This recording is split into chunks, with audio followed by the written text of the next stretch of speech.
Ladies and gentlemen, it is the F&G show. The F&G show. Over a glass of wine. That's right. Last time we didn't have any because I was ill. But welcome back. I'm back now. Welcome back. Welcome back. You think you can remember that show? Yeah. Welcome back, Carter here. Yeah. Oh, Frank knows something. Yeah, I do. Kind of. I'm glad. Well, I have my long-term memory is pretty good, I think, sometimes. But not mine. Today we're going to get right to this, man. We got this video that we got talking about Facebook being under fire after new documents released. Well, leaked. Yes, the latest news. So we're going to see what we got going on here. Under fire once again, with new documents leaked by insiders regarding the January 6th assault on the U.S. Capitol. One employee writing in an internal chat, "Haven't we had enough time to figure out how to manage discourse without enabling violence? We've been fueling this fire for a long time, and we shouldn't be surprised it's now out of control." The problem is what these documents also show is that there were times when within the company they had a finding and they didn't act on it. The leaked documents showing that Facebook knew its algorithms pushed false content and that the company failed to halt the meteoric growth of conspiratorial groups. These problems are solvable. The leak follows bombshell testimony from former Facebook product manager turned whistleblower Frances Haugen before the Senate earlier this month. There's always one, isn't it? You find one. I'm blowing the whistle. Yeah, you got to blow the whistle. Toot toot. Got to blow the whistle. The company's leadership knows how to make Facebook and Instagram safer, but won't make the necessary changes because they have put their astronomical profits before people.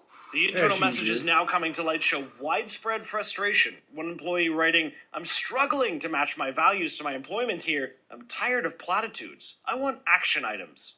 In a statement, Facebook says the responsibility for the violence that occurred on January 6th lies with those who attacked our Capitol and those who encouraged them, and has called the leaked documents a curated selection out of millions. But these latest revelations aren't the end of CEO Mark Zuckerberg and Facebook's worries. More documents are set to be published by media outlets this coming week. And on Monday, Hogan will testify before lawmakers again, this time in front of Parliament here in London. A global reckoning for a social media giant. Matt Bradley, NBC News, London. Well, I'll let you start off with your comment. I'll say this. They saying about, and correct me if I'm wrong, but they saying about Facebook knowing things were happening and not, what was saying, not letting folks know or no, there were some internal memos discovered that Facebook already knows that well, let me explain it this way. They write algorithms. And they can write algorithms for anybody on the internet that goes into look for certain conspiracy theories.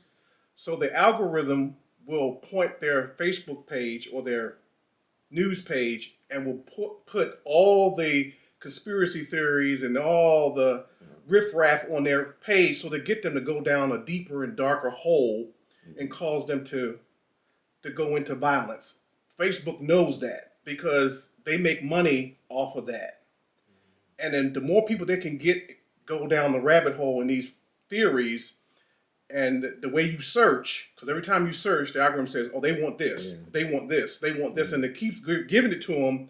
It's kind of like feeding somebody until they burst, and that's what happened on January 6th. They kept feeding them this false information until they decided. What about these new documents they said leaked? Somebody internally gave those documents up to the New York Times and to some other news organizations. Bust Facebook? Yeah. Yeah. Facebook has been having this problem for years. Mark Zuckerberg is what do I say about Mark Zuckerberg? I do not know. Maybe the last name is problematic, but I don't know. But Mark Zuckerberg is somewhat anti-American. You think? Yes, I think he is. I think he's anti-American. He seems to revel in violence and mayhem and destruction. So, and he's too big. Facebook is too big. You remember the old telephone company, Ma Bell? Mm-hmm. And they got so big, what the government do? Busted them up. Remember that? Y'all remember Ma Ma Bell? Some of you who's older than Methuselah out there.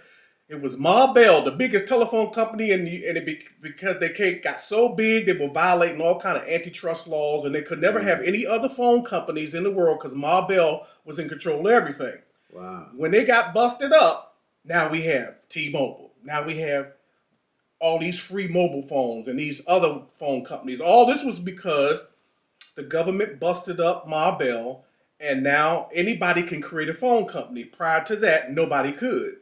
Okay. So what that needs to happen again, Facebook needs to be busted up and let all these other social media people who want to create social media companies, they need to be able to create other Facebook or Facebook type companies so we can get more accurate news than what Facebook is doing now.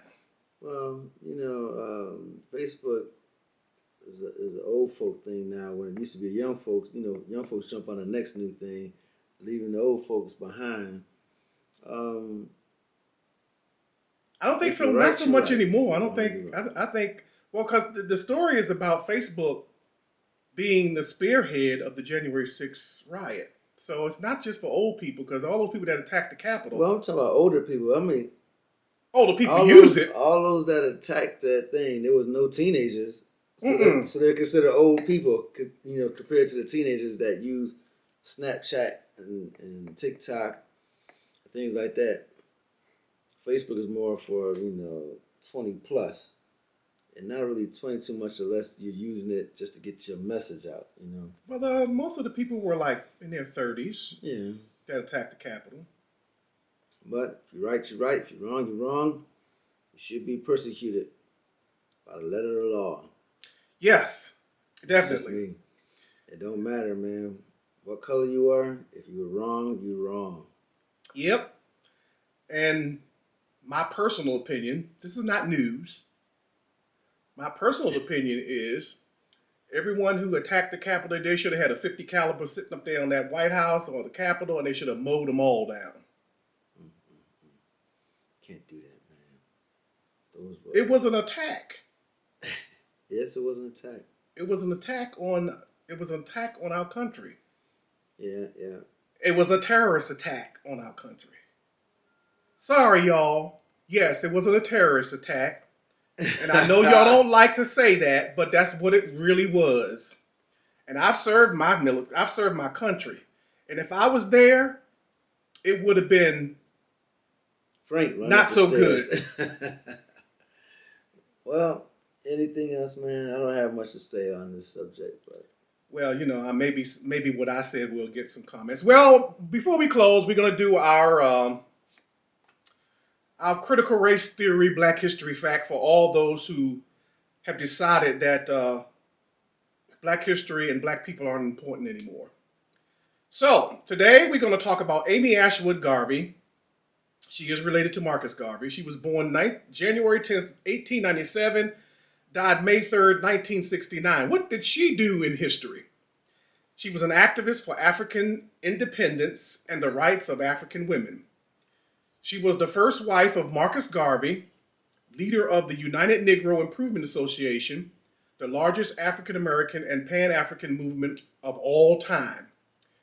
Risked her life for her husband in 1922 by stepping in front of his would-be assassin's bullet. Wow. Boo, yashaka. She stepped in front of the gun. Woo, pretty brave. Served as director of the Black Star Line shipping company. That's a woman. Black woman, by the way. She established the UNIA's Ladies Auxiliary as well as its newspaper, The Negro World. Owned a jazz club and production shows where other activists would gather to discuss Pan-Africanism. And finally, she was the co-founder of the Association for the Advancement of Colored People in 1958. So she did a lot of good things for the African American people. Mm-hmm. Amy Ashwood Garvey, the first wife of Marcus Garvey. Never knew that. Never knew that either. But now I know. And now you know that critical race theory has nothing to do with obliterating white history. Critical race theory is only telling you the truth about history of all people and all colors. For all of you CRT haters. Well, with that, ladies and gentlemen, anything else, Frank? I'm done. He is done, and I am done, and this is the F&G show over a Glass of wine. And we're out. We are out.